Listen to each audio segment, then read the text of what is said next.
Sir आता आपण ऐकतो की ज्या कुक्कुटपालनामधील ज्या कोंबड्या आहेत त्या इंजेक्शन देऊन म्हणजे वाढवल्या जातात. तर तर तुमच्या पोल्ट्री फार्म मध्ये असं काही होतं का? आपला मॅडम कसं आहे, ओरिजिनल पेवर गावरांमध्ये त्याला थोडा वेळ लागतो. त्यामुळे त्या जे ओरिजिनल पेवर गावरांमध्ये माणसं थोडी कमी आहे कारण त्यांना वाढण्यासाठी 6 महिने लागतात.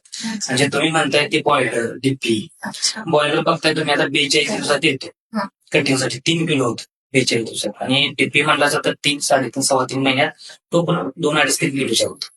पण त्यांना खाद्य कसं आहे, त्यांना पूर्णपणे असं केमिकल्स खाद्य वापरलं त्यांची वाढ झपाट्याने होण्यासाठी.